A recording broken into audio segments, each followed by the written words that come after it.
আমার কর্তামশাই আবার ঝিঙা খান না, কিন্তু নিজেই পছন্দ করে জালি জালি ঝিঙা আজকের কিনে এনেছে আর বলেছে একটু মাছ দিয়ে মাখা মাখা করে রান্না করতে। তা সেইভাবেই রান্না হয়েছে। এখন খাওয়ার সময় কি বলে সেটাই জানার অপেক্ষা রইল।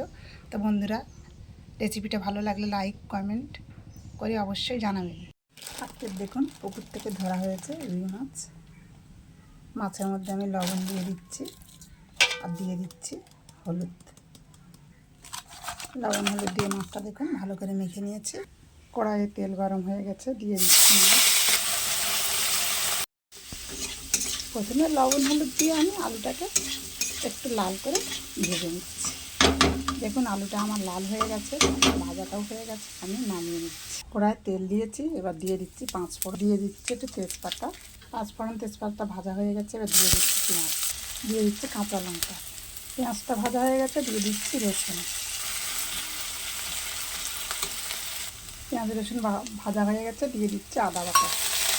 মশলাটা ভাজা হয়ে গেছে, দিয়ে দিচ্ছি দেখুন লম্বা লম্বা করে কেটে নিয়েছি একদম কচি কচি ঝিঙে।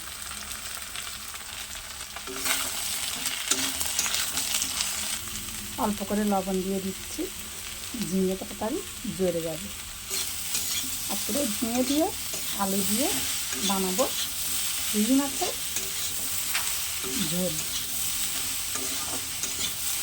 এবার দিয়ে দিচ্ছি একটু হলুদ। দেখুন মশলার সঙ্গে ঝিঙেটাকে আমি সুন্দর করে কষে নিয়েছি। এবার এর মধ্যে দিয়ে দেবো ভেজে রাখা আলু। এর মধ্যে দিয়ে দিচ্ছি একটু গুঁড়ো লঙ্কা। লঙ্কাটা আপনারা আপনাদের স্বাদ মতোই দেবেন। আমি একটু বেশি দিলাম, কারণ ঝিঙে তরকারি এমনি মিষ্টি লাগে, আর একটু ঝালটা বেশি দিলাম, ঝাল ঝাল মিষ্টি মিষ্টি লাগবে। দেখুন কষা হয়ে গেছে, এবার দিয়ে দিচ্ছি জল। জলটা দিয়ে দিয়েছি, এবার আমি ঢাকা দিয়ে দেবো। যেহেতু জলটা দেখুন একটু অল্প পরিমাণেই দিয়েছি, কারণ মাছ দিয়ে একটু মাখা মাখা করবো, খুব বেশি ঝোল রাখবো না, মাখা মাখা ঝোল হবে।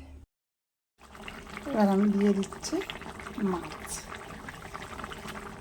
তো দেখুন এক পিস কই মাছ ছিল, কই মাছটাও আমি মধ্যে দিয়ে দিলাম। এবার আমি দিয়ে দিচ্ছি একটু গরম মশলা, দিয়ে দিচ্ছি একটু জিরা গুঁড়ো।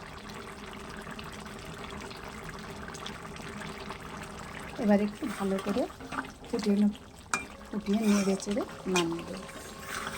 হয়ে গেছে দেখুন, ঝোল কিন্তু একদমই নেই, মাখামাখাই হয়ে এসেছে।